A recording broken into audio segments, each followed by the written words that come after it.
एक आनंद मनुष्य के भीतर ही निवास करता है, परंतु मनुष्य उसे स्त्री में, घर में और बाहरी सुखों में खोज रहा है। 2 श्री कृष्ण कहते हैं कि भगवान उपासना केवल शरीर से ही नहीं बल्कि मन से करनी चाहिए। भगवान का वंदन उन्हें प्रेम बंधन में बांधता है।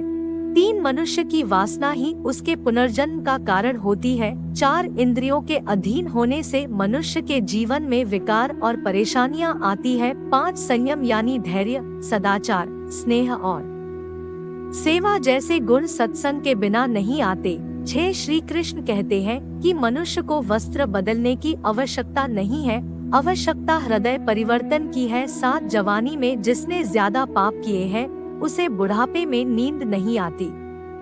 8 भगवान ने जिसे संपत्ति दे है उसे गाय अवश्य रखनी चाहिए। 9 जुआ, मदिरापान, परस्त्रीगमन, अनैतिक संबंध, हिंसा, असत्य, मद, आसक्ति और निर्दयता, इन सब में कलयुग का वास है। 10 अधिकारी शिष्य को सद्गुरु अच्छा गुरु अवश्य मिलता है। 11 श्री कृष्ण कहते हैं कि मनुष्य को अपने मन को बार बार समझाना चाहिए कि ईश्वर के सिवाय उसका कोई नहीं है, साथ ही यह विचार करना चाहिए कि उसका कोई नहीं है, साथ ही वह किसी का नहीं है। 12 भोग में क्षणिक, क्षण भर के लिए सुख है, साथ ही त्याग में स्थायी आनंद है। 13 श्री कृष्ण कहते हैं कि सत्संग ईश्वर की कृपा से मिलता है, परंतु कुसंगति में पड़ना मनुष्य के अपने ही हाथों में है। 14 लोभ और ममता, किसी से लगाव पाप के माता पिता है, साथ ही लोभ पाप का बाप है। 15 श्री कृष्ण कहते हैं कि स्त्री का धर्म है कि रोज तुलसी और पार्वती का पूजन करे।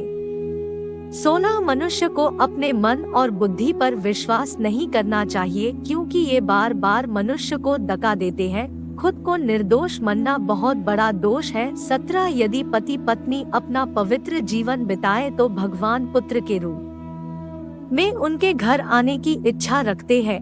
18 भगवान इन सभी कसौटियों पर कसकर जांच परख कर ही मनुष्य को अपनाते हैं। जय श्री कृष्णा, राधे राधे।